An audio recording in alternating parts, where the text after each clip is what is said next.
नमस्कार दोस्तों। भारत और पाकिस्तान कहीं ना कहीं युद्ध के लिए अब पूरी तरीके से तैयारी कर चुके हैं और भारत सरकार के द्वारा एक हाल ही में नया अनाउंस किया गया जिसमें मॉक ड्रिल के बारे में आपको ट्रेनिंग दी जा रही है। अब ये मॉक ड्रिल क्या है इसके बारे में भी हम चर्चा करने वाले हैं। आगे बढ़े उससे पहले मैं हूं अंजलि और स्वागत है आपका एग्जाम नारी के यूट्यूब प्लेटफॉर्म पे। और आज के इस वीडियो में मैं आपको दिखाने वाली हूं कि भारत सरकार युद्ध नीति के लिए कौन कौन सी चीजों की तैयारी करके अब चल रही है। यानी कि अगर भारत के आप जिम्मेदार नागरिक हैं तो इस वीडियो को जरूर से देखिएगा और समझिएगा कि आने वाले टाइम में आपकी जिम्मेदारी क्या क्या होने वाली है, क्योंकि एक बहुत बड़ा वार जो है कहीं ना कहीं होने वाला है। देखो, मॉक ड्रिल की तैयारी की जा रही है। अब ये मॉक ड्रिल क्या होता है, सबसे पहले मैं इसके बारे में आपको बता दूं। हवाई हमले की चेतावनी देने वाले सायरन को बजाया जाएगा, यानी कि भारत सरकार अलर्ट है। भारत सरकार की सेना जो आम नागरिक है उनको ये सिखाने वाली है कि अलग अलग टाइम पे, अब जैसे युद्ध की स्थिति बनती है, अलग अलग टाइम पे अलग अलग सायरन बजेंगे, जिससे आपको स्थिति को समझना होगा कि ये वाला जो सायरन बजा है इसका अर्थ क्या है, कहीं छुपना है। दूसरा सायरन बजा है तो क्या कोई हमला बड़ा होने वाला है। तीसरा सायरन बजा है तो हर एक सायरन का आपको अर्थ यहाँ पे समझाया जाएगा। दूसरा, हमले के समय नागरिकों को खुद की सुरक्षा के लिए ट्रेनिंग दी जाएगी, यानी कि अगर बड़ा हमला हो रहा है तो आपको भाग के कहां छिपना है, अपनी सेनाओं की कैसे मदद करना है, वो जैसा आदेश दे रहे हैं उस हिसाब से आपको चलना है, वो आपको सिखाया जाएगा। इसके साथ मॉक ड्रिल के दौरान ब्लैक आउट किया जाएगा, जिसकी ट्रेनिंग अभी हाल ही में पंजाब के अंदर चल रही है, लखनऊ और श्रीनगर के अंदर भी चल रही है। अब ये ब्लैकआउट क्या होता है, तो जैसे एक टाइम हुआ करता था ना कि भारत के कई सारे रिहायशी इलाके हैं जहां पे लाइट नहीं आती थी, तो ऐसा ही कुछ होगा। रात के 7-8 बजने के बाद में बिल्कुल लाइट काट दी जाएगी, अंधेरा हो जाएगा सब तरफ, यानी कि इन्वर्टर का भी उपयोग नहीं होगा, मोमबत्ती, कुल मिला के कोई भी लाइट का उपयोग नहीं होगा, जिससे दुश्मन देश का अंदाजा ही नहीं लग पाएगा कि कहां पे हमला करना है, यहाँ पे कितने लोग हैं, कौन सा इलाका सीमावर्ती इलाके के साथ लग गया। मतलब उनका निशाना चुकाने की पूरी तैयारी यहाँ की जाएगी, यानी कि ब्लैकआउट, बिल्कुल अंधेरे में रहने की ट्रेनिंग आपको दी जाएगी कि अंधेरे में आप कैसे रहोगे युद्ध के दौरान। तीसरा, महत्वपूर्ण कारखानों और ठिकानों के हमले के वक्त छिपने के बारे में बताया जाएगा। ऐसे कई सारे कारखाने या फैक्ट्री जो कि अभी आमतौर पर बंद पड़े हैं, उसके अंदर आपको कैसे छिपना होगा। अलग अलग यूनिक जगह आपको बताई जाएगी, कुछ बंकर भी बनाए जाएंगे जिसके अंदर आपको छुपने के लिए ट्रेनिंग दी जाएगी। इसके साथ लोगों से जगह खाली करना और उन्हें सेफ प्लेस तक पहुंचाने की ट्रेनिंग दी जाएगी, क्योंकि आप भारत के जिम्मेदार नागरिक हो और आपका कर्तव्य बनता है, अगर युद्ध चल रहा है तो आप अगर स्टूडेंट हो, जिम्मेदार हो, तो आप क्या करोगे, उन बुजुर्ग लोगों की या जो सीमावर्ती इलाके में लोग रह रहे हैं वो घर खाली करेंगे, तो उनके कहीं ना कहीं आप मदद करोगे उन्हें सेफ जगह पे पहुंचाने के लिए। तो ये एक प्रकार की ट्रेनिंग यहाँ पे दी जा रही है। अब ये ट्रेनिंग कितने जिलों में स्टार्ट हो गई है, तो 244 जिलों में ये स्टार्ट हो गई है। कब से? 7 मई से, यानी से अभी से। मॉक ड्रिल करने से क्या होगा कि नागरिकों को हमले से बचने के लिए खुद के बचाव के लिए एक नए प्रकार की ट्रेनिंग उन्हें मिल जाएगी। इसके साथ ही आप देखो, बहुत सारे लोग बोल रहे हैं ना कि भारत सरकार ने राफेल खरीदे, ये खरीदा, वो खरीदा, उसका उपयोग नहीं कर रहे हैं, उनको सिर्फ नींबू मिर्ची बांध के लगाने के लिए लेके आए हैं क्या। तो आप जरा सुनो, ऐसे कई बार होता है ना कि हम हमारे घर में आग से बचने के लिए अग्निशामक गैस सिलेंडर भी ला के रखते हैं, तो क्या इसका मतलब उसका उपयोग करने के लिए आग लगा दे। मतलब एक युद्ध करना और युद्ध की स्थिति तक जाना कोई एक सिंपल बात लगती है बहुत सारे लोगों को, तो चुपचाप घर में बैठ के ज्ञान देना अलग चीज है और बाहर जाके देश की सुरक्षा के लिए लड़ना अलग चीज है। तो कृपया भारत सरकार के जो भी फैसले हैं उसके ऊपर थोड़ा सा विश्वास रखें। पाकिस्तान को इस बार मुंह तोड़ जवाब मिलने वाला है, क्योंकि पाकिस्तान की अब हद हो गई है। लगातार वो आतंकवादी हमले करते ही आया है, चाहे 2016 के उरी हमले की बात करें, 2019 की हम बात करें सीआरपीएफ के ऊपर जो हमला किया था, और अभी की अगर हम बात करें 22 अप्रैल के हमले की, तो लगातार कई सारे वो हमले करते आया है। तो अब कहीं ना कहीं जो है क्या मिलेगा, पाकिस्तान को करारा जवाब मिलने वाला है। दूसरा, पाकिस्तान की तरफ से एक बहुत बड़ा जो है इल्जाम अभी लगाया गया है। पाकिस्तान बोल रहा है कि भाई हमारे ऊपर जो है बार बार आप बता रहे हो कि पीओके में हम ट्रेनिंग दे रहे हैं, हम ऐसा कुछ भी नहीं कर रहे हैं। दूसरा, भारत कहीं ना कहीं युद्ध की तैयारी करके बैठा हुआ है, इसीलिए पाकिस्तान के कई सारे सैनिकों के द्वारा अभी लगातार अटैक किया जा रहा है। आप बिल्कुल सही सुन रहे हो, पाकिस्तान लगातार अटैक कर रहा है, 12 दिन हो चुके हैं, और पाकिस्तान एलओसी और पीओके वाले इलाके से लगातार अटैक कर रहा है। हमारे फाइटर जेट भी वहां पे घूम रहे हैं और हमारी सेना भी वहां पे पूरी तरीके से तैयार है, तैनात है बिल्कुल। अब सबसे पहले हम बात कर लेते हैं कि अगर हमला हुआ तो सबसे ज्यादा जो है कौन से इलाके में नुकसान पहुंचने वाला है। तो यहाँ आप देखो, मॉक ड्रिल की सबसे ज्यादा जरूरत अगर कहीं पे है तो वो यहाँ पे होने वाली है। देखो, ये आपको दिखाई दे रहा है एक नए आकृति के पशु वाली आकृति का देश।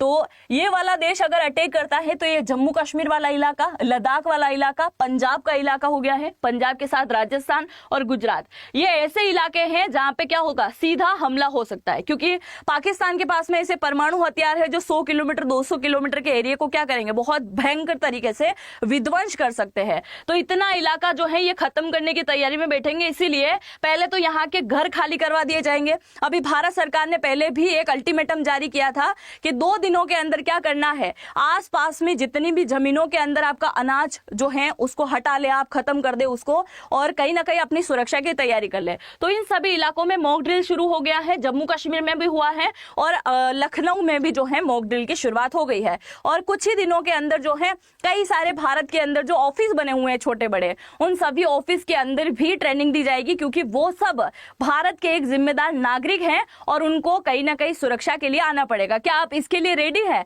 कि अगर भारत पाकिस्तान का युद्ध होता है तो क्या आप भारत के सैनिकों की सुरक्षा के लिए, उनके जो भी आदेश होंगे उसकी पालन के लिए, और भारत में ऐसे कई सारे व्यक्ति जो इन चीजों को नहीं समझ पाते हैं उनके लिए एकदम रेडी है या नहीं, मुझे जरूर से कमेंट सेक्शन में लिखिएगा। आगे बढ़ते हैं। देश में पिछली बार मॉक ड्रिल हुई थी 1971 में। भारत पाकिस्तान ने 4 युद्ध लड़े हैं ना, 1971, 1965 और 1947 और 1999 का। तो 1947 वाले में तो जरूरत नहीं पड़ी थी और 1971 में जो है मॉक ड्रिल हुई थी। अब उसके बाद जो है अभी ब्लैकआउट की ट्रेनिंग चल रही है पंजाब के अंदर, है ना। मॉक ड्रिल के सायरन को बहुत अच्छे से समझिएगा, खासकर आप।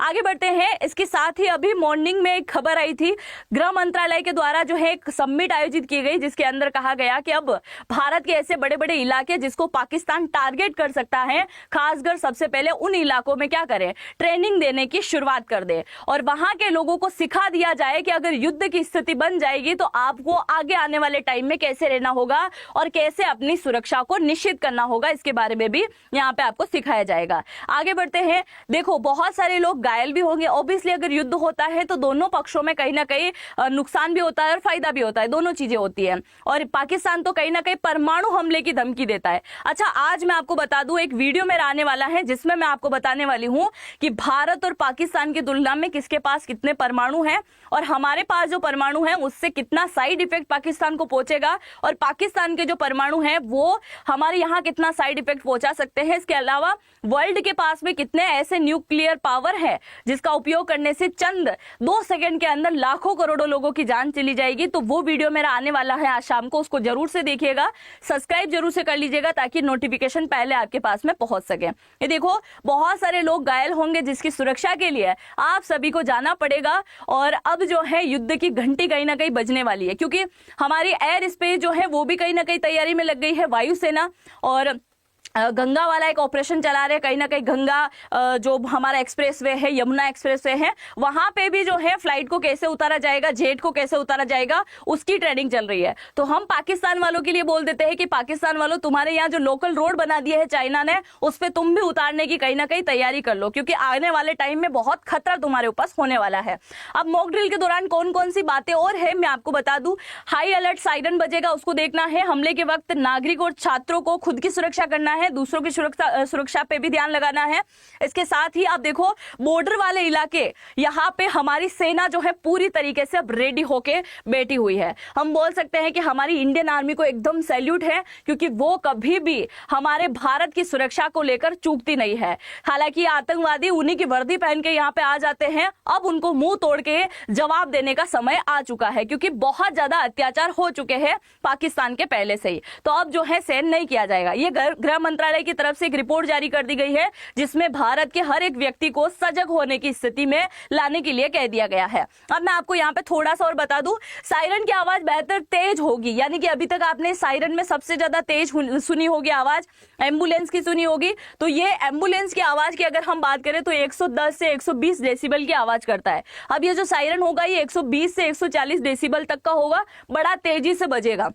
दूसरा, भारत में कब बजा था जंग वाला सायरन? तो भारत में जंग वाला सायरन 1962, 1965 और 1971 के पाकिस्तान जंग के दौरान बजा था। ये विशेष रूप से दिल्ली, मुंबई, कोलकाता, अमृतसर जैसे शहरों में लगाए गए थे। यानी कि भारत के कहीं ना कहीं इकोनॉमिक शहर, जो बड़े बड़े शहर हैं जहां पे ज्यादा आबादी निवास करते हैं, पाकिस्तान भी कहीं ना कहीं उन्हें ही टारगेट करने वाला है। इसलिए आपको क्या करना होगा, सायरन का अलग अलग अर्थ आपको यहाँ पे समझना होगा। इसके साथ ही आप यहाँ पे देखिए, ये सायरन आमतौर पर प्रशासनिक भवन, पुलिस मुख्यालय, फायर स्टेशन और सैन्य ठिकानों पर भी लगाए जाएंगे। यानी कि सेना के निर्देश के अकॉर्डिंग आपको चलना होगा। और ये वीडियो केवल और केवल मेरा इतना सा पर्पस था कि देश के हर एक व्यक्ति तक ये जो जिम्मेदारी वाला काम है, ये जो कहीं ना कहीं आपको पता होना चाहिए कि भारत में आगे क्या चल रहा है और आपको आगे की स्थिति के लिए कैसे रेडी होना है। तो ये वीडियो अपने दोस्तों के साथ में जरूर से शेयर कर देना, अपने परिवार के व्यक्तियों के साथ में जरूर से शेयर कर देना। अगर आप भारत की जिम्मेदारी को लेकर थोड़ा सा भी सीरियस है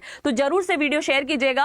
और हमारी इंडियन आर्मी के लिए उनका हौसला बढ़ाने के लिए कहीं ना कहीं एक कमेंट्स जरूर से कर दीजिएगा, क्योंकि वो दिन रात कहीं ना कहीं इस ड्यूटी में लगे हुए हैं, हमारी सुरक्षा के लिए लगे हुए हैं। तो उनके लिए एक सैल्यूट तो बनता है, एक लाइक कमेंट जरूर से कीजिएगा। और चैनल पे पहली बार आए हैं तो चैनल को जरूर से सब्सक्राइब कीजिएगा, क्योंकि मेरा नेक्स्ट वीडियो जो आएगा वो परमाणु से रिलेटेड है। और आप परमाणु को अगर नहीं समझ पाते हैं कि कौन सी चीजें क्या है, कौन सा कैसे हमला करता है, तो बिल्कुल आसान लैंग्वेज में मैं आपको समझाने वाली हूं। तो चैनल को सब्सक्राइब कीजिएगा और बेल आइकन को हिट कर दीजिएगा, ताकि उस वीडियो के आते से ही सबसे पहले नोटिफिकेशन आपके पास में पहुंच सके। हम मिलते हैं नेक्स्ट वीडियो में, तब तक के लिए जय हिंद, जय भारत।